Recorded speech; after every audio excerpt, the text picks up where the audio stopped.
Baik, Bismillahirrahmanirrahim. Di pertemuan ini kita akan coba membahas ya teman-teman tentang konsep pengakuan atau recognition di dalam hukum internasional.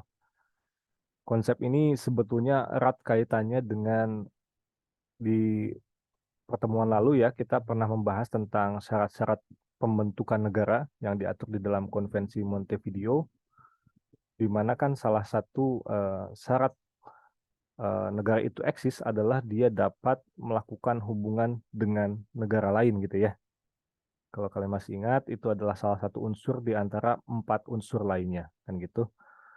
4 unsur lainnya, 3 unsur lainnya itu adalah wilayah teritorinya gitu ya. Jadi negara itu punya wilayah yang define itu kan apa jelas gitu ya.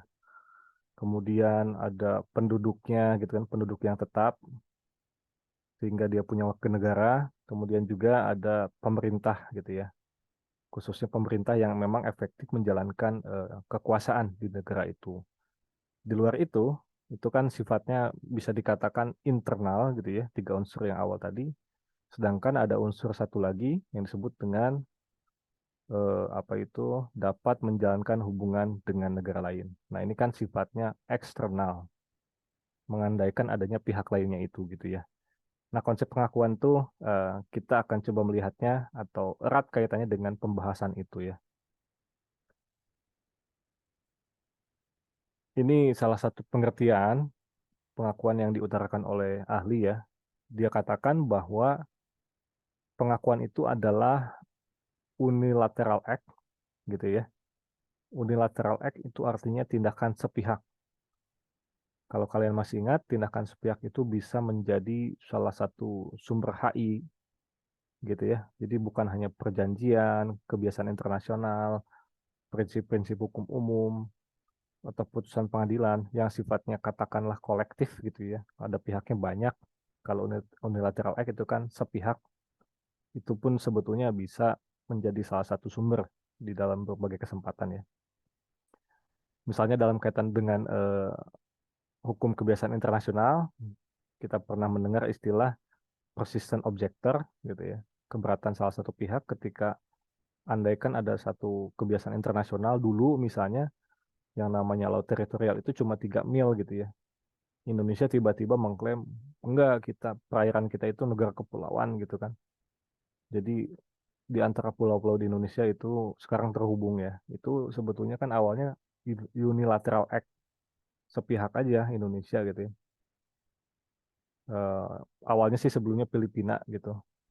Awalnya Filipina sendirian, Indonesia sendirian, maka kemudian ini dikatakan sebagai persistent objector dan kemudian melahirkan hukum baru gitu ya. Oke, itu yang dimaksud dengan unilateral act. Di sini unilateral act ini maksudnya adalah di mana kata dia satu atau lebih negara. Tadi ya saya katakan pada dasarnya satu, cuma ya tentu bisa aja banyak juga ya. Dan semakin banyak biasa semakin kuat ya. Satu atau lebih negara itu mengakui kata dia entah secara eksplisit atau secara diam-diam atau implisit ya, tacitly itu implisit bahwa mereka mengakui suatu entitas politik sebagai suatu negara. Jadi konteks pengakuan di sini yang diutarakan oleh Ali ini adalah dia bicara tentang tadi ada satu unsur negara kan apa syarat negara yaitu bisa menjalin hubungan dengan negara lain. Untuk itu dalam banyak kasus itu perlu dulu diakui dia ini negara loh gitu ya.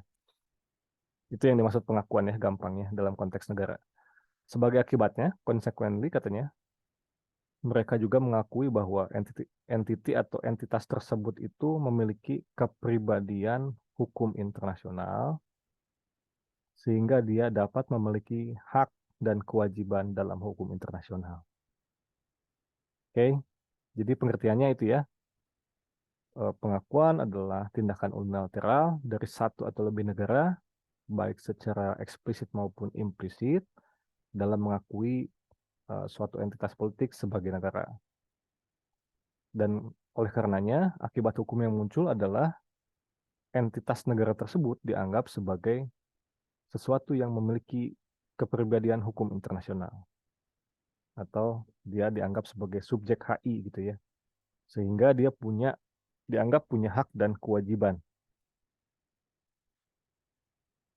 Nah, itu ya pengertian yang saya kira umum kerap digunakan, dan sekali lagi persoalan yang coba dijawab di dalam konsep pengakuan itu sebetulnya menghinggapi 3 pertanyaan ini. Pertama ya, apakah pengakuan merupakan syarat yang diperlukan bagi lahirnya suatu negara? Karena kan tadi seolah-olah si negara itu bisa jadi subjek HI kalau dia dapat pengakuan gitu ya. Maka tentu pertanyaan pertama adalah apakah pengakuan itu syarat gitu ya bagi lahirnya suatu negara atau subjek HI. Kedua, atau pengakuan hanya konsekuensi dari adanya kepribadian internasional yang dimiliki negara. Jadi alih-alih menjadi syarat, menjadi sebab, dia ini konsekuensi aja. Jadi kalau ada negara punya kepribadian internasional, maka tentu harus diakui kan gitu ya. Apakah demikian? Gitu. Dan ketiga, apakah negara itu wajib memberi pengakuan atau yaitu punya apa merupakan hak aja. Jadi negara punya pilihan. Saya mudah-mudahan bisa dipahami ya teman-teman. Jadi sebagai contoh deh, misalnya ketika Israel menyatakan kemerdekaannya gitu ya, pada saat itu yang pertama-tama memberikan pengakuan misalnya itu adalah Amerika Serikat. Bagi Amerika Serikat, Israel itu sudah memiliki unsur-unsur negara tadi ya yang diatur di dalam Konvensi Montevideo. Sedangkan bagi negara-negara di Arab di Timur Tengah, bahkan sampai saat ini ya, itu masih banyak yang belum mengakui Israel sebagai negara misalnya.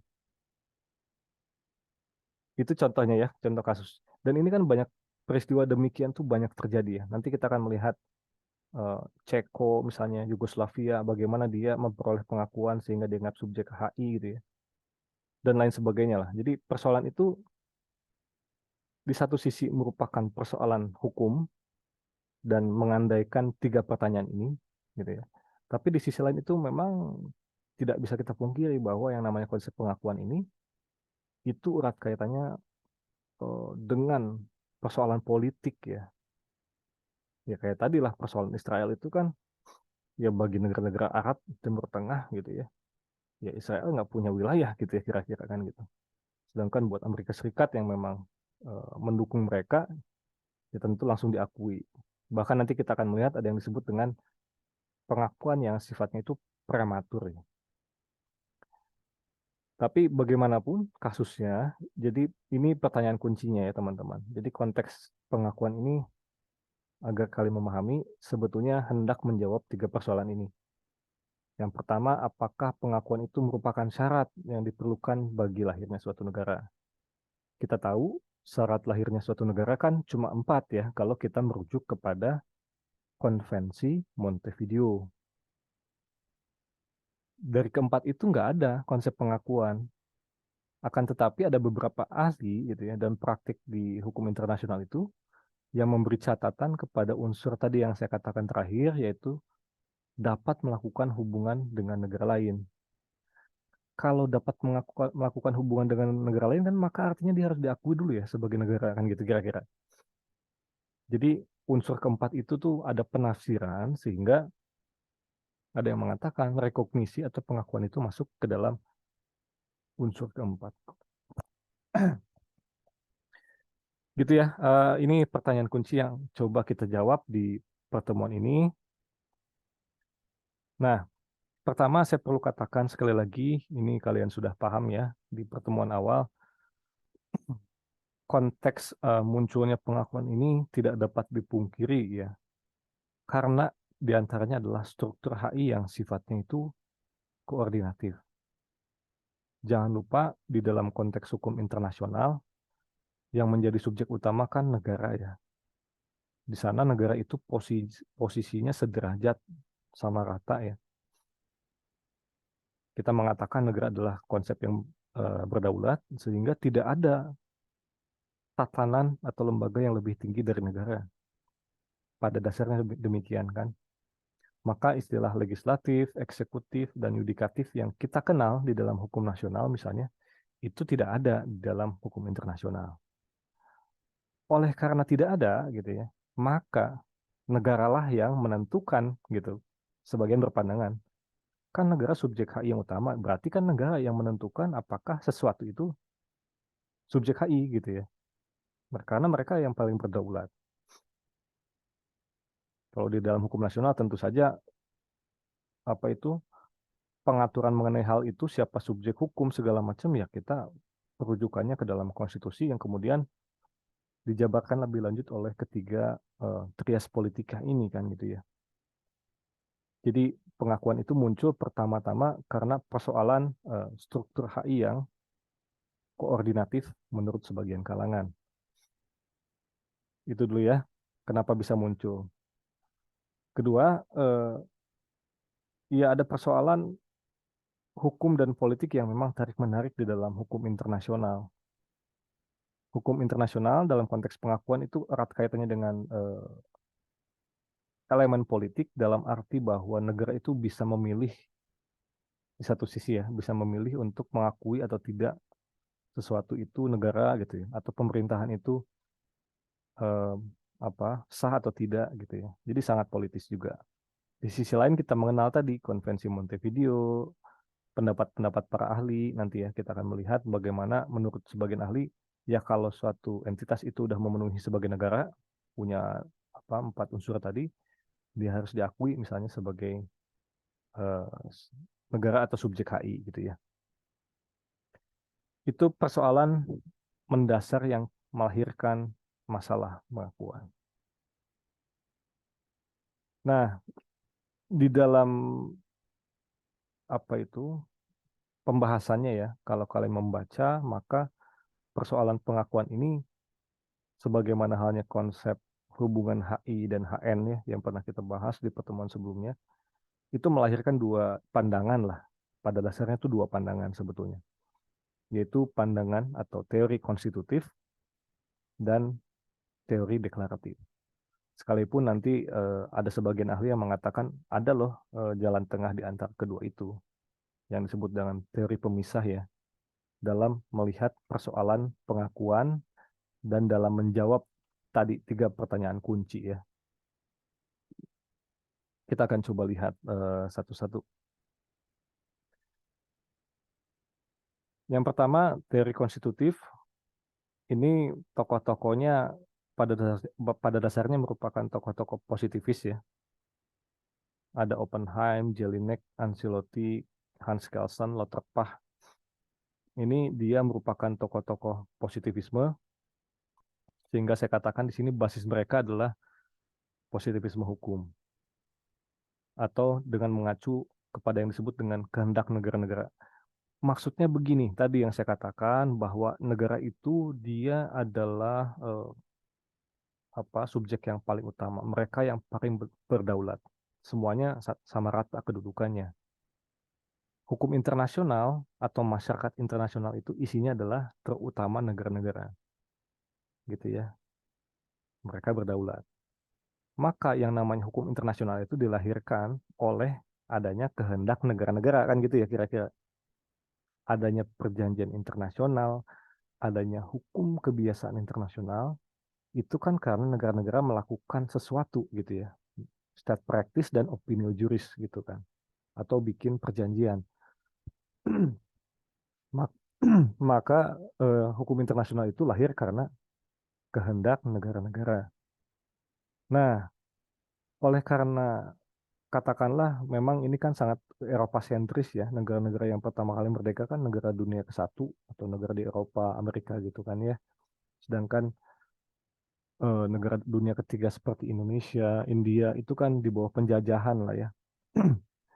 Sehingga memang pada saat itu oleh karena yang udah jadi subjek adalah negara dunia ke-1, maka menurut mereka agar sesuatu itu dapat digolongkan sebagai negara, maka ibaratnya itu harus dievaluasi dulu gitu ya.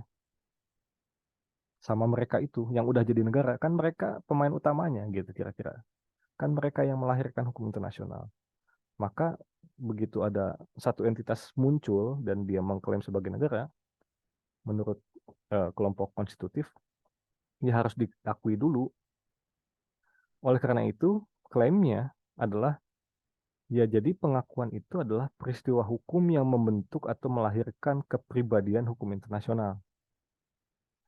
Dengan kata lain, kalau ada satu entitas gitu ya, dia mengaku sebagai negara, tetapi belum diakui oleh negara-negara yang sudah ada, maka dia bukanlah negara yang memiliki kepribadian hukum internasional menurut teori konstitutif. Sehingga pengakuan dengan kata lain menjawab pertanyaan yang pertama tadi sudah saya utarakan, pengakuan merupakan unsur atau syarat menurut teori ini ya. Oke, itu konsep dasarnya yang harus kalian pahami.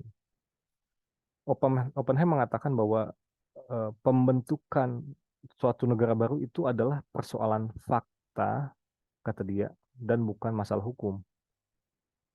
Kata Oppenheim, jadi proses terbentuknya negara gitu ya, itu tuh bukan masalah hukum sebenarnya, itu masalah fakta aja. Dalam arti ada nggak gitu pemerintahnya, penduduknya, wilayah, dan seterusnya. Tetapi kata dia, melalui pengakuanlah yang mana merupakan masalah hukum, bahwa negara baru tersebut menjadi subjek HI. Jadi kalau Oppenheim memaknai kelahiran negara itu, pembentukan negara itu persoalan fakta. Tapi agar negara menjadi subjek HI sehingga punya hak dan kewajiban gitu ya, dia itu harus diakui dulu. Alasannya tadi ya, ya ini karena kehendak negara-negara tadi yang saya sudah panjang lebar jelaskan. Sedangkan Jennings dan Watts berpendapat, dia mengatakan bahwa adalah suatu aturan hukum internasional bahwa tiada negara baru yang memiliki hak apa itu sebagaimana negara lain yang mengakuinya. Jadi negara baru itu nggak otomatis punya hak lah intinya gitu ya, sebelum diakui sama negara yang sudah ada. Hal ini karena tiada negara punya kewajiban untuk mengakui negara baru. Jadi bagi Jennings dan Watts, sekali lagi, oleh karena basisnya adalah kehendak negara-negara, maka sebetulnya nggak ada juga kewajiban bagi negara yang udah ada itu mengakui negara yang baru. Kalau nggak ada kewajiban artinya pilihan ya, fakultatif, opsional, boleh mengakui, boleh tidak. Jadi nggak ada kewajiban, kata Jennings dan Watts. Kemudian negara yang baru sebelum memperoleh pengakuan itu dia nggak punya tuh apa hak gitu ya sebagai salah satu anggota masyarakat internasional. Dan menurut dia terakhir melalui pengakuan lah negara baru tersebut menjadi anggota masyarakat internasional. Ya, ini beberapa kutipan yang saya kira pada dasarnya merujuk kepada klaim bahwa pengakuan itu membentuk kepribadian HI karena pemikiran ini dilandaskan oleh konsep kehendak negara-negara sebagai basisnya atau aliran positivisme hukum. Jadi ini ya, klaim pertama, klaim dari teori konstitutif adalah bahwa yang namanya negara itu untuk bisa lahir dan memiliki kepribadian HI dia harus diakui dulu, gitu ya. Dan juga menjawab pertanyaan tadi yang ketiga ya, negara itu nggak punya kewajiban kalau menurut Jennings sama Watts untuk memberikan pengakuan. Oke, itu secara teoritis ya teman-teman. Ini saya coba perlihatkan contoh saja mengenai konsep pengakuan ya di dalam praktek. Kalian bisa lihat di sini ada peta gitu ya, gambar mengenai negara sosialis, negara Yugoslavia.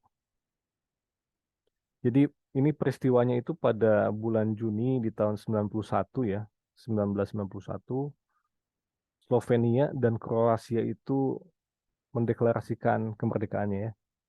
Slovenia dan Kroasia mereka menyatakan kemerdekaannya, dan pada saat itu Uni Eropa dan negara-negara anggotanya itu nggak langsung mengakui kedua negara tersebut. Di tahun 91 tuh Uni Eropa sekali lagi tidak langsung mengakui, tapi malah membuat yang namanya guidelines ya, semacam aturan lah. Guidelines on the recognition of new state di Eropa Timur ya. Ini kan negara-negara mantan Uni Soviet kan gitu ya. Jadi Uni Eropa itu intinya bikin aturan yang menjadi syarat sebetulnya bagi negara Kroasia sama Slovenia biar bisa diakui gitu loh. Jadi eh, dengan kata lain itu si Uni Eropa menyusun beberapa syarat ya. Kalau nggak salah itu ada 5 syarat lah ya, biar si negara itu tuh bisa diakui, yaitu kayak misalnya mereka itu bakal menghormati hak asasi manusia, mereka menjamin perlindungan terhadap kelompok-kelompok minoritas, menghormati wilayah perbatasan negara-negara gitu ya, eh, dan memiliki komitmen dalam menjaga stabilitas regional gitu ya, dan sebagainya lah. Jadi intinya Uni Eropa pada saat itu tidak langsung mengakui Slovenia dan Kroasia. Dan baru kemudian di tahun kalau nggak salah itu tahun 92 ya, setahun berikutnya barulah Slovenia, Kroasia dan Bosnia Herzegovina ini itu diakui oleh Uni Eropa. Jadi dengan kata lain teman-teman, di dalam fakta sejarah itu pernah ada peristiwa demikian yang menguatkan teori konstitutif ya. Artinya tanpa adanya pengakuan dari Uni Eropa pada saat itu ketiga negara ini merasa tidak berdaya ya.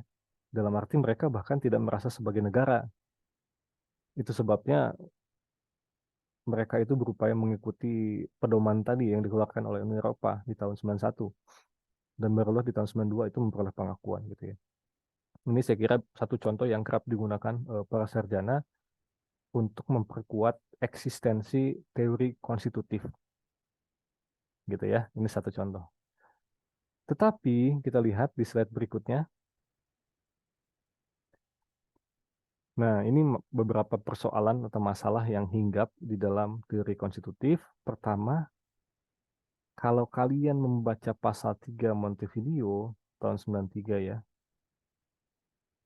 itu eksplisit dikatakan bahwa ini eksistensi politik negara tidak tergantung pada pengakuan dari negara lain. Bahkan sebelum mendapat pengakuan, suatu negara berhak untuk membela kesatuan dan kemerdekaannya, mengurus pemeliharaan dan kesejahteraannya, serta dengan demikian untuk menata diri sesuai kehendaknya, membuat peraturan sesuai kepentingannya, memberikan pelayanan, dan menetapkan yurisdiksi serta kompetensi pengadilannya. Ini pasal 3 kan jelas apa ya, klaim yang justru bertentangan dengan teori konstitutif. Bagi pasal 3 ini, eksistensi politik, maksudnya tuh apakah sesuatu dikatakan sebagai negara itu bukan persoalan pengakuan, nggak ada urusannya, mau diakui mau enggak, gitu ya, kata pasal 3 tuh. Selama punya 4 unsur ya, di pasal 1 kan, Konvensi Montevideo, 4 unsur negara tadi, ya dia otomatis jadi negara gitu. Kemudian di pasal 6 dikatakan, pengakuan suatu negara itu hanya semata-mata berarti bahwa negara yang mengakuinya menerima kepribadian negara lain dengan segala hak dan kewajiban yang ditentukan oleh hukum internasional. Jadi, ini yang disebut dengan konsep atau teori deklaratif.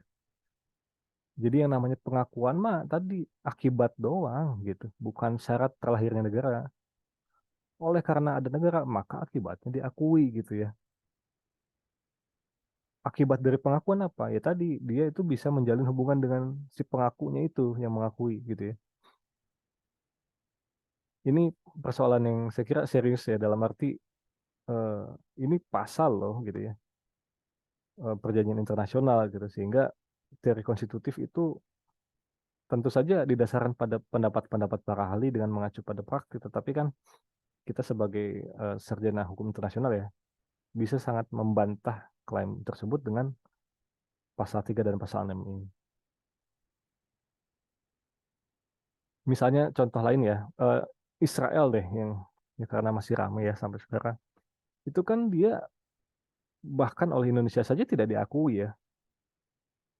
Tapi kan walaupun nggak diakui, Indonesia kan nggak bisa menolak bahwa Israel itu bisa menjalin hubungan HI ya dengan negara lain gitu. Atau bahkan tadilah negara-negara Timur Tengah di Eropa, negara-negara Arab gitu ya. Sekalipun mereka tidak mengakui eh, Israel sebagai satu negara, mereka kan tetap mengatakan dalam konteks ini ya pendudukan di Gaza misalnya, itu negara Timur Tengah tetap mengatakan Israel punya kewajiban hukum internasional. Coba kalian perhatikan, kalau negara mengatakan demikian, berarti kan terlepas dari ada tidaknya pengakuan, negara itu sudah jadi negara gitu. Dan dia karenanya punya kewajiban, nggak boleh misalnya melakukan agresi, kejahatan perang gitu ya. Bayangkan kalau nggak diakui, maka dia nggak punya hak dan kewajiban dong gitu ya.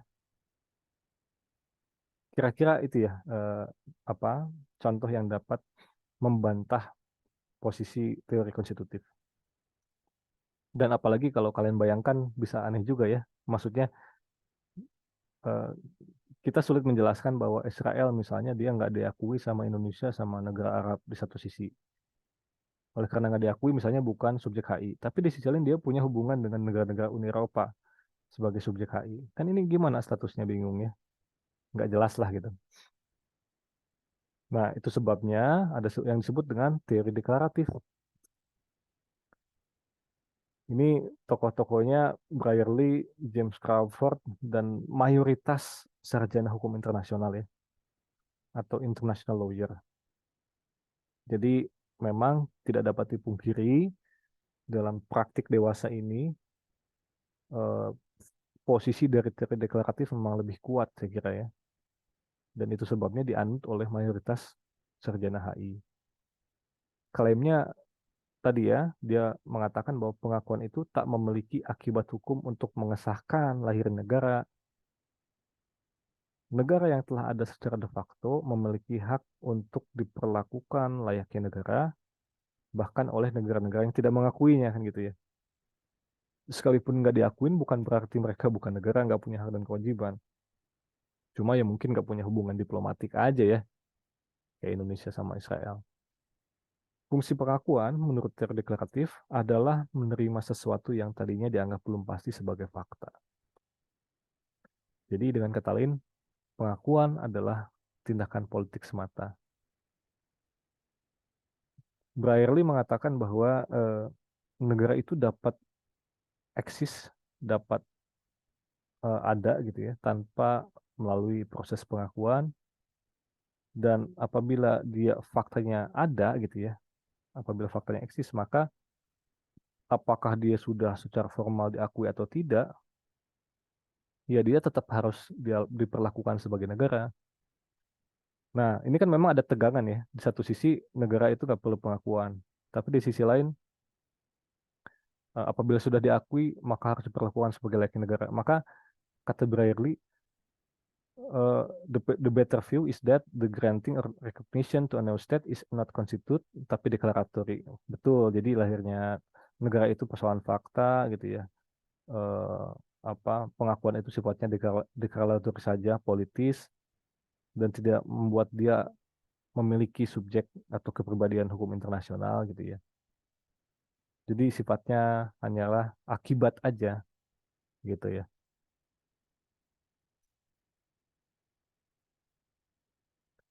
Ini penjelasan lebih lanjutnya. Bagi penganut teori deklaratif, pembentukan negara baru merupakan suatu fakta, bukan masalah atau peristiwa hukum. Pengakuan adalah tindakan politik di mana negara yang mengakui menunjukkan kesediaannya, nah ini saya kira penting ya, kata kunci juga, kesediaannya untuk menjalin hubungan internasional dengan negara yang diakui. Jadi persoalan pengakuan itu bagi teori deklaratif cuma persoalan bahwa kalau ada negara mengakui berarti dia tuh mau menjalin hubungan dengan dia gitu loh. Itu kan persoalan politik aja, pilihan gitu ya. Sebagaimana halnya Indonesia memutuskan secara politis nggak mau menjalin hubungan diplomatik dengan Israel misalnya. Nah, pertanyaan tentang ada tidaknya kepribadian internasional tidak bergantung pada pengakuan. Teori deklaratif lebih banyak didukung oleh HI saat ini ya, tadi sudah saya katakan, Dan teori ini lebih sesuai dengan praktik negara seperti yang diilustrasikan bahwa oleh fakta bahwa negara yang tidak diakui umumnya menjadi sasaran klaim internasional. Nah ini saya tadi contoh ya, ini yang apa, di mana negara-negara Arab tuh tetap mengatakan bahwa Israel itu tetap terikat HAM HI sekalipun mereka nggak mengakuinya gitu ya.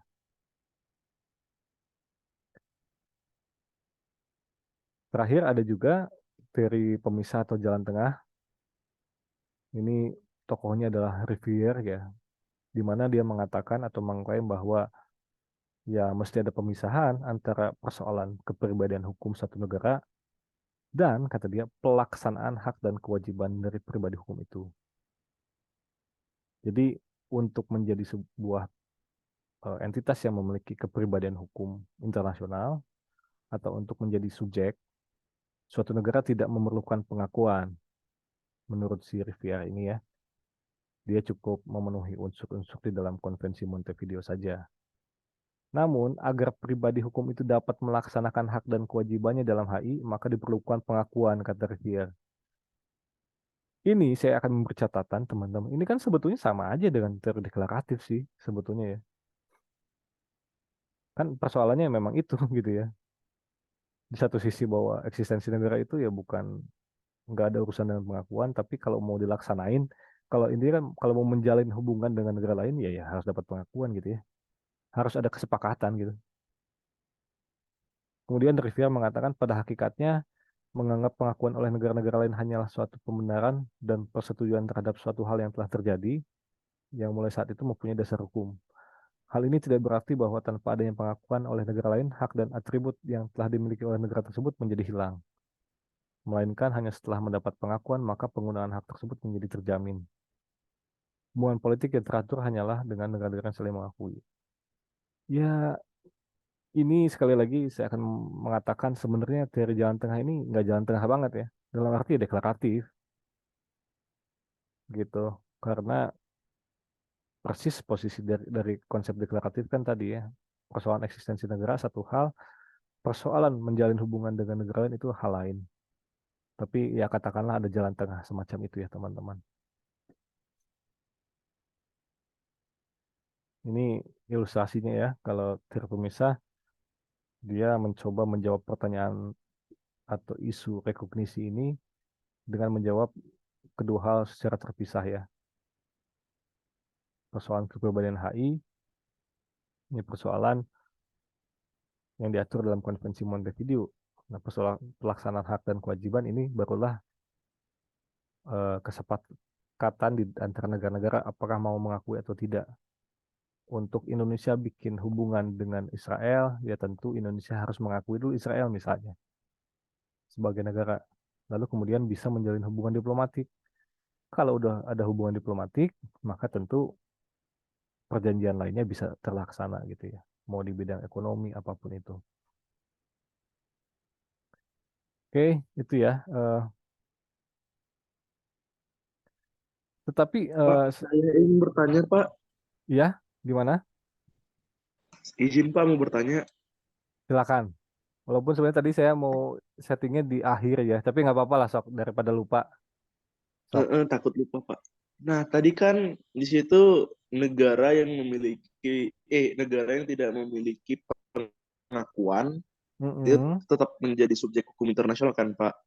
Nah, Ya. itu saya bandingkan apabila bagaimana suatu negara tidak mengakui satu etnis, Mm-mm. tidak mengakui suatu etnis dan terjadilah kejahatan genosida di dalamnya. Ya. Nah, Oke. Heeh. terus yang terjadi adalah homo homini lupus est, yaitu Mm-mm. manusia memakan manusia lainnya. Mm-mm. Nah, itu juga yang terjadi di negara Myanmar, etnis Rohingya. Mm-mm. Etnis Rohingya ini kan Pak, dia sampai diusir dari negaranya hingga mengungsi ke negara lain. Apakah ada sudut pandang dari hukum internasional untuk eh, ada perlindungan hukum terhadap mereka atau gimana Pak? Iya. Dari organisasi internasional sejauh ini soalnya belum ada penindakannya, terjadi kejahatan genosida masih, Mm-mm. pengungsinya masih sana sini bahkan secara ilegal. Oke. Ada perlindungan hukum nggak Pak? Tentu saja ada ya. Pertama begini, saya akan mengatakan bahwa pertanyaan yang saudara ajukan itu dalam konteks sebetulnya rekognisi dalam arti kebangsaan ya. Maksudnya begini, yang kita bahas dalam materi tadi sebetulnya kan kita dalam konteks persoalan pengakuan satu negara oleh negara lain dalam kaitannya dengan suatu eksistensi apakah negara itu punya kepribadian HI atau tidak gitu ya. Artinya dia punya hak atau kewajiban atau enggak gitu kan. Yang saudara pertanyakan itu lebih kepada di dalam negara gitu ya. Ada persoalan nih, terkadang ada kelompok-kelompok minoritas atau etnis tertentu yang tidak diakui katakanlah ya dalam tanda petik, tidak diakuinya dalam arti ya tadi ya, misalnya konsep apa konteksnya Rohingya di Myanmar itu kan oleh junta militer dan oleh masyarakatnya tidak diakui dan tanda petik sekalipun secara historis dia sudah ada di sana setelah sejak lama gitu ya, sehingga mereka melakukan keluar dari negaranya untuk mengungsi gitu kan.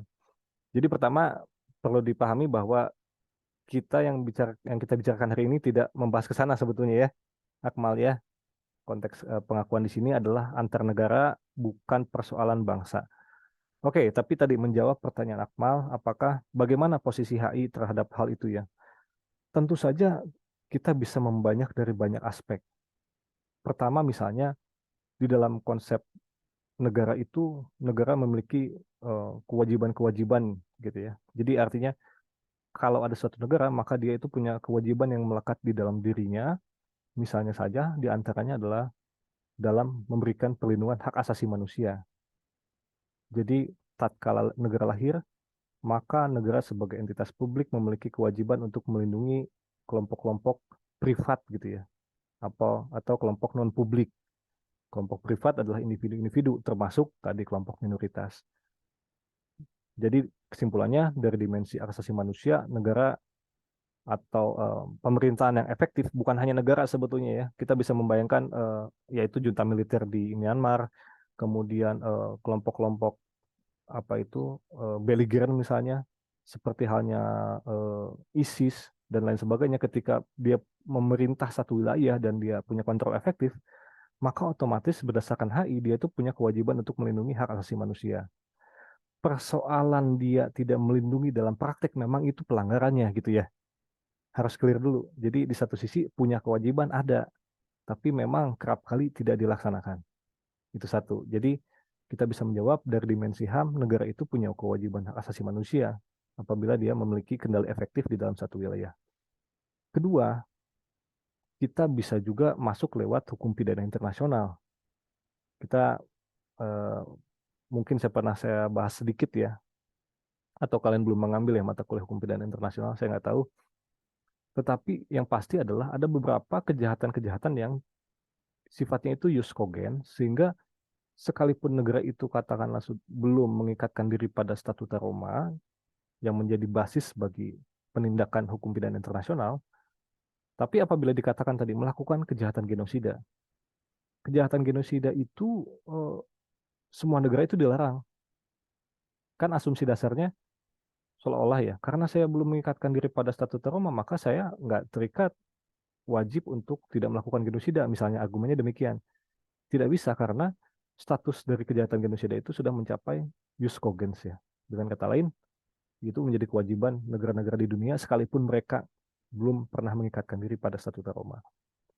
Kesimpulannya, semua negara terikat pada konsep-konsep jus cogens di antaranya adalah larangan untuk tidak melakukan genosida.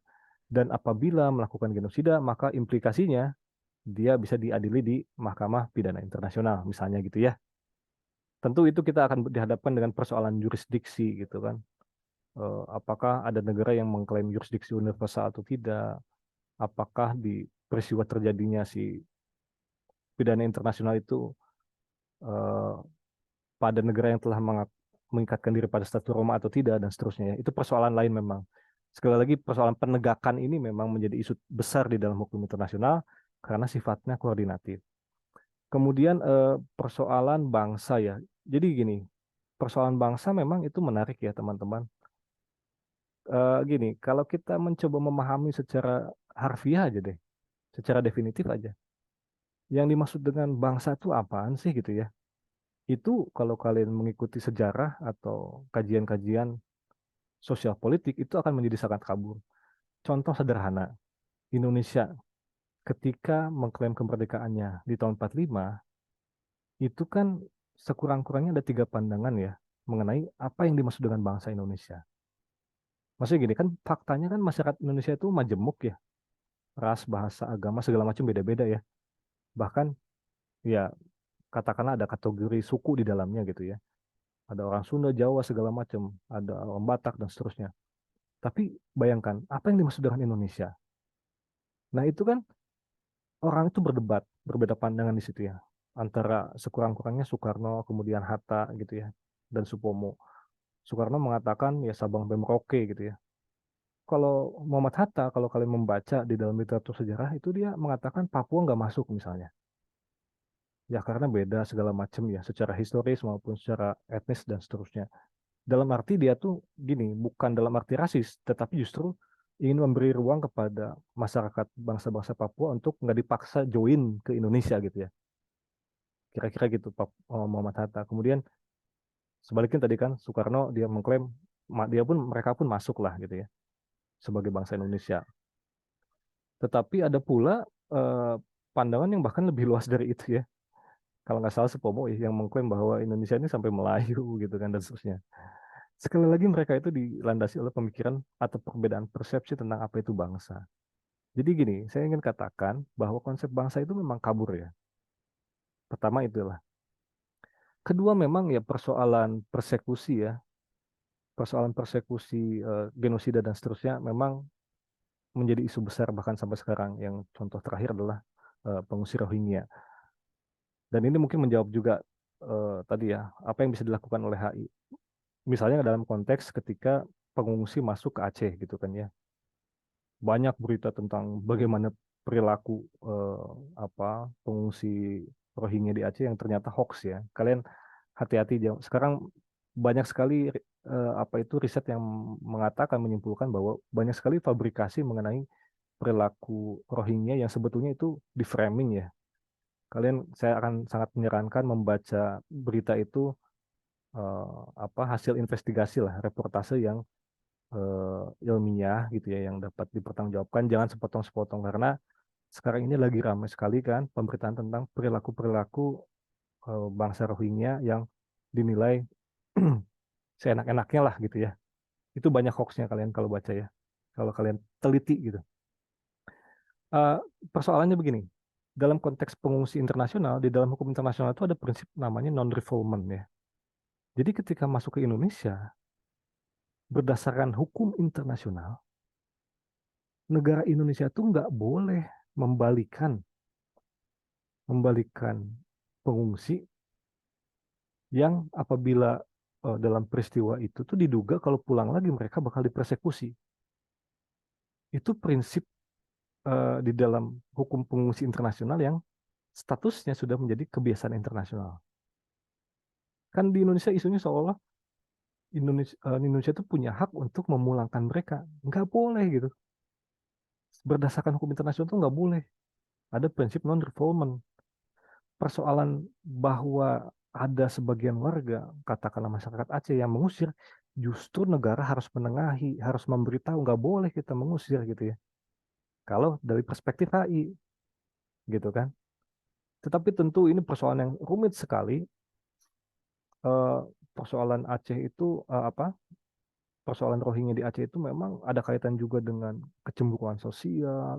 Ini ada beberapa riset ya teman-teman yang melakukan penelitian secara sosiolegal. Jadi intinya eh, memang ada beberapa praktik di mana para pengungsi Rohingya itu katakanlah gitu ya, diberi bantuan-bantuan sementara masyarakat Aceh itu tidak memperoleh misalnya bantuan sosial yang sifatnya privilege gitu dari pemerintah sehingga ada beberapa riset yang mengatakan ini menimbulkan atau melahirkan kecemburuan sosial seperti itu ya di tataran sosial atau sosiologisnya lah kira-kira. Cuma tadi kalau pakai perspektif HI ya simpel, nggak boleh diusir gitu ya, dialihkan ke UNHCR, nanti UNHCR akan mencari negara ketiga gitu ya sebagai negara pengungsinya gitu. Jadi dengan demikian bangsa-bangsa etnis mayoritas apapun itu dilindungi gitu ya sama HI. Tadi belum lagi dari hukum HAM internasional ya. HAM internasional dia tidak menyoal tentang apa etnisnya kan. Setiap manusia ya harus dilindungi haknya gitu kan. Dan hak asasi manusia ada di setiap negara. Oleh karena ada di setiap negara, maka Indonesia misalnya, selain wajib tadi dari konteks pengungsi internasional, dia itu memiliki kewajiban untuk melindungi HAM itu bukan cuma warga negara Indonesia, tapi warga negara asing juga gitu yang ada di Indonesia. Dia termasuk juga pengungsi kan gitu. Kira-kira gitu Akmal ya jawabannya. Jadi hukum internasional itu memberikan perlindungan, cuma betul di tataran pelaksanaan yang menjadi isu ya. Oke, Baik, Pak. Terima oke, kasih. ya sama-sama. Eh, Pertanyaannya disimpan dulu aja kali ya. Saya takut nggak keburu soalnya. Nggak apa-apa, tapi bagus pertanyaan Akmal ya. Nanti kita diskusi lebih lanjut dah.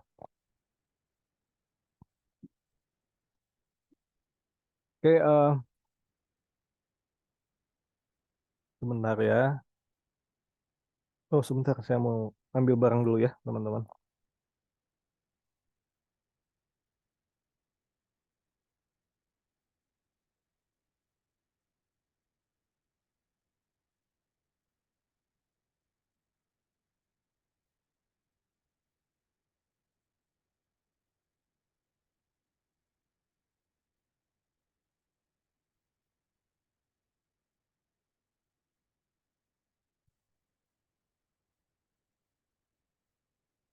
Oke, kita lanjut lagi ya.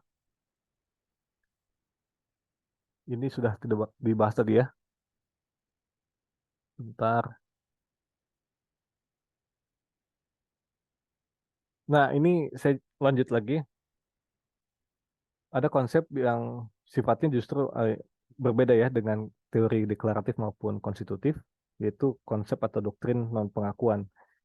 Ini sebenarnya kasuistik sih, cuma terjadi di beberapa peristiwa saja, di mana hal ini diutarakan oleh Stimson dan Estrada ya. Kita coba pahami dulu yang Stimson. Jadi konteksnya pada saat itu adalah pengakuan atas perolehan wilayah secara tidak sah. Jadi kan dewasa itu pernah terjadi lah. Sebagai contoh, invasi yang dilakukan oleh Jepang ke Cina, itu kan ilegal ya pada saat itu. Pada saat Jepang melakukan invasi ke Cina itu dianggap ilegal karena pada saat itu Jepang merupakan salah satu negara yang juga terikat ke dalam perjanjian internasional yang disebut dengan apa Kellogg-Briand Pact 1928 ya, yang ditandatangani dan terikat kepada Jepang di mana Jepang itu dilarang melakukan perang sebagai instrumen kebijakan nasional, apalagi di dalam mengakuisisi wilayah gitu ya, mengakuisisi wilayah atau keuntungan khusus melalui ancaman ilegal. Jadi dengan kata lain dulu tuh atau dalam konteks ini Jepang pernah melakukan invasi untuk memperoleh wilayah. Di satu sisi, yang namanya invasi itu melanggar hukum internasional karena diatur di dalam Kellogg-Briand Pact 1928. Di sisi lain, Jepang hendak melakukan penguasaan efektif terhadap wilayah tersebut sehingga harapannya bisa melakukan aneksasi kan gitu ya. Nah, oleh karena terjadi peristiwa itu, maka muncullah doktrin Stimson yang mengatakan bahwa kita tidak boleh memberikan pengakuan atas perolehan wilayah secara tidak sah, gitu ya. Jadi justru jangan ngasih pengakuan kalau ternyata di satu sisi negara itu tuh melakukan pelanggaran HI gitu. Hal lain yang mungkin dapat kita garis bawahi adalah ini pengakuan konteksnya bukan lagi ke persoalan negara ya, tapi kepada peristiwa hukum. Kan konteksnya Jepang melakukan invasi ke Cina itu kan bukan dalam konteks dua-duanya kan konteksnya udah jadi negara gitu ya. Cuma ini Jepang melakukan invasi, mengakuisisi wilayah, dan kemudian negara-negara di dunia itu dihadapkan apakah kita akan mengakui wilayah yang baru dicaplok sama Jepang itu wilayah Jepang nggak gitu kira-kira ya. Nah, menurut doktrin Simpson nggak boleh karena perolehan wilayah itu nggak boleh melalui jalan kekerasan yang melanggar hukum internasional.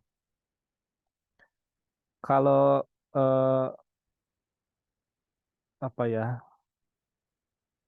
doktrin Estrada ini konteksnya berbeda lagi. Ini pengakuan atas perolehan pemerintahan secara tidak sah. Oke, Jadi bukan perolehan wilayah tapi pemerintahan. Kita tahu di dalam satu negara itu pemerintahan bisa berganti dan di dalam sejarahnya kerap berganti gitu ya.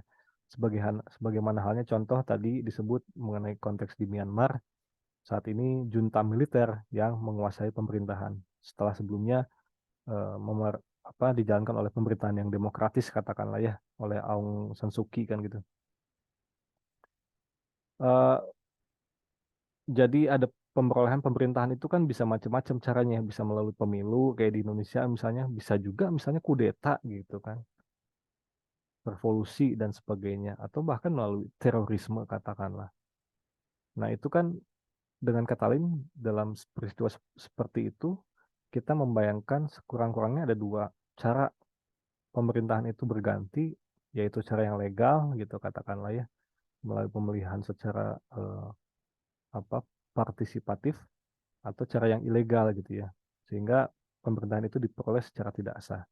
Nah, doktrin Estrada itu muncul dalam konteks itu ya, bahwa pada saat itu di tahun 1930 ini tuh Senor Estrada itu dia merupakan Menteri Luar Negeri Meksiko ya, di mana dia menolak seluruh konsep doktrin pengakuan karena ya kerap kali banyak praktik di mana negara itu memperoleh pemerintahan secara tidak sah ya.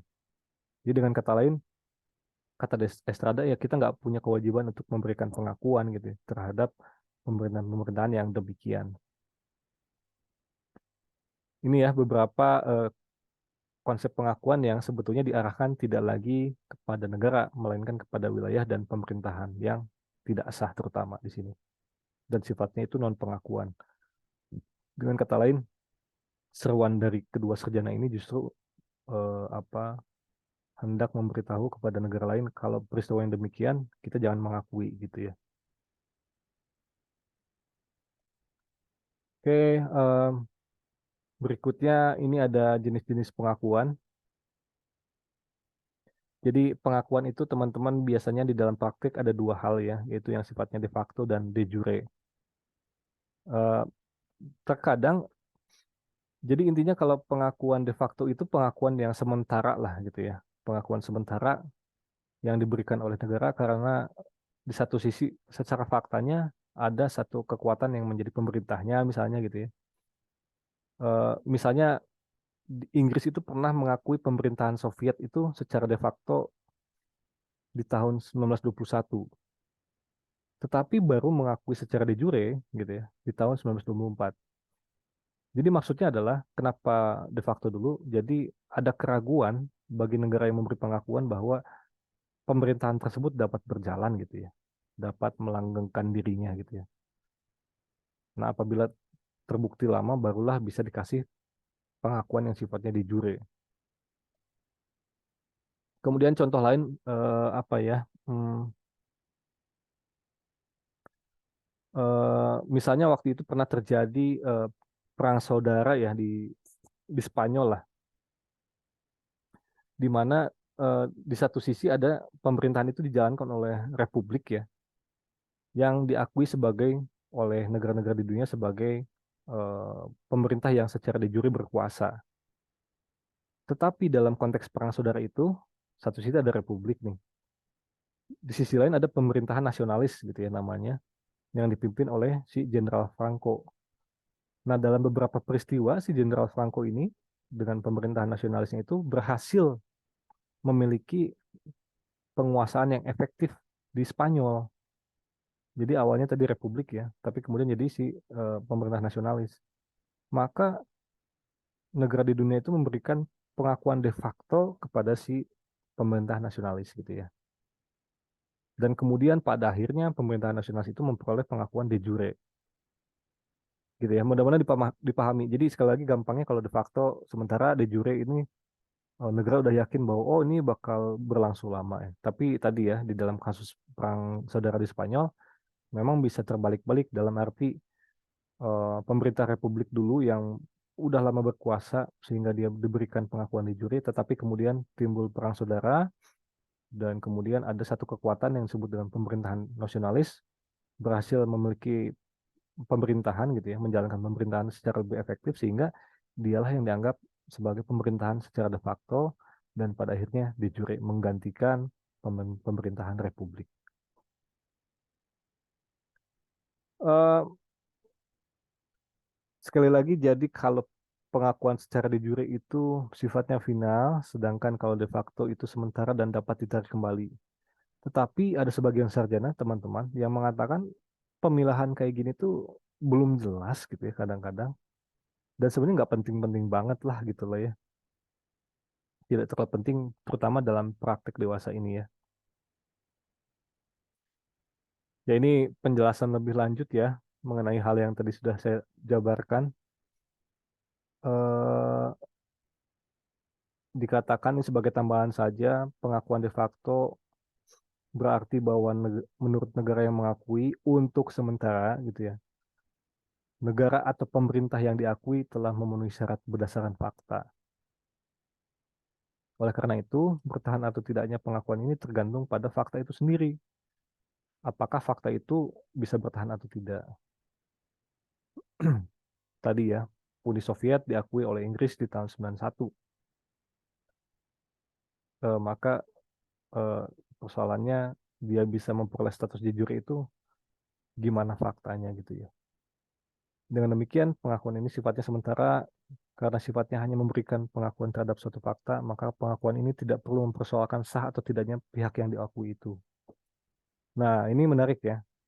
Pengakuan ini tidak perlu mempersoalkan sah atau tidaknya. Terlepas dari tadi ya, ada perang saudara di Spanyol antara pemerintahan Republik dan nasionalis.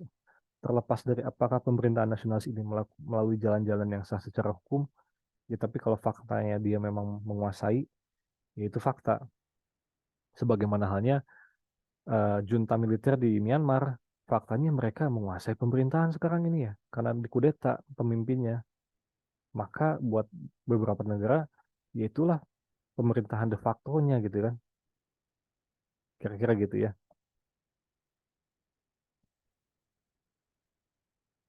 Sedangkan pengakuan de jure adalah pengakuan yang sifatnya permanen, yang berarti bahwa menurut negara yang mengakui, suatu negara atau pemerintah itu diakui secara formal dan telah memenuhi persyaratan untuk dapat berpartisipasi secara efektif dalam masyarakat internasional.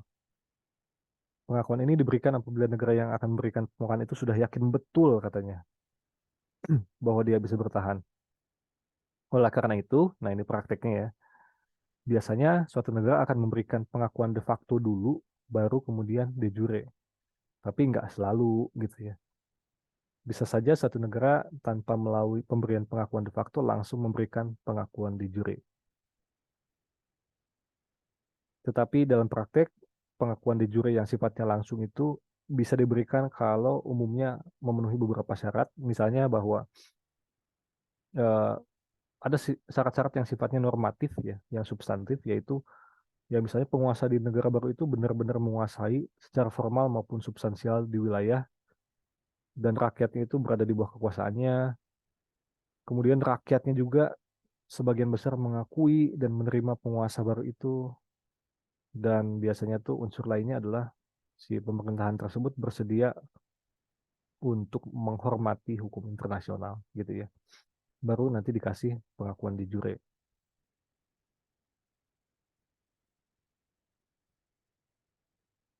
Kemudian cara memberikan pengakuan atau menariknya ya bisa eksplisit, bisa implisit gitu ya.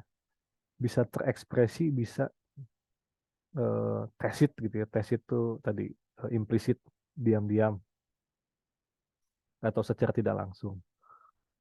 Jadi yang dimaksud dengan express recognition atau pengakuan secara tegas, secara eksplisit adalah pengakuan itu diberikan biasanya ya melalui pernyataan resmi, misalnya lewat nota diplomatik, nota verbal gitu ya, atau bahkan komunikasi di antara kepala negara atau menteri luar negerinya gitu ya, atau parlemennya atau legislatif, atau bahkan dengan perjanjian internasional. Jadi itu yang dimaksud dengan pengakuan secara tegas ya. Jadi biasanya dilakukan secara resmi dan formal. Kalau pengakuan secara diam-diam atau tidak tegas, itu maksudnya pengakuan yang dapat kita simpulkan dari tindakan-tindakan yang dilakukan oleh suatu negara, gitu kan. Jadi kita hanya menyimpulkan saja dari peristiwa bahwa lewat pembiaran misalnya, itu kan konsep pembiaran berarti mengandaikan persetujuan gitu ya seolah-olah. Misalnya contoh lain yang lebih konkret yang dapat kita golongkan juga di dalam implied recognition adalah misalnya pembukaan hubungan kerjasama di bidang perdagangan gitu ya misalnya antara Indonesia dengan Taiwan gitu ya, atau kunjungan resmi misalnya kepala negara ke negara yang diakui, itu dapat kita simpulkan sebagai implied recognition juga. Dan cara-cara lain lah yang sifatnya tidak formal gitu ya. Maaf, ini mundur lagi.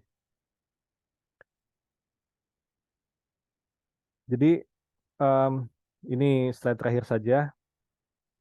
Konsep pengakuan sebetulnya setelah kita melalui paparan eh, di materi pertemuan ini, dia tidak hanya ditujukan kepada negara, tetapi juga dapat kepada pemerintahan baru ya. Bahkan sebetulnya konsep pengakuan juga bisa diberikan kepada pemberontak atau yang kita sebut sebagai insurgent dan atau belligerent gitu ya. Dan yang keempat adalah pengakuan terhadap hak-hak teritorial, tadi wilayah ya, atau situasi internasional baru. Jadi untuk menyimpulkan saja materi yang sudah disampaikan, pertama tentu pengakuan itu pada dasarnya muncul dalam konteks pengakuan terhadap negara gitu ya. Dan itu tuh apa? Ada teori konstitutif dan teori deklaratif yang bersaing di dalam menerangkan eh, bagaimana hukum internasional mengatur konsep pengakuan terhadap negara gitu ya. Dan sifatnya pengakuan itu bisa de facto dulu gitu ya, kemudian de jure. Sekalipun di dalam praktek, sebagai informasi tambahan, biasanya negara itu ngasih pengakuan ke negara baru itu eh, ada unsur-unsur substantif juga ya. Misalnya bahwa ada keyakinan bahwa negara tersebut itu bisa memiliki stabilitas, ada dukungan dari masyarakatnya, dan sanggup memenuhi kewajiban HI.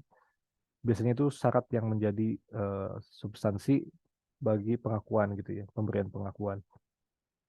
Kemudian pengakuan pun dapat diarahkan terhadap pemerintah baru gitu ya.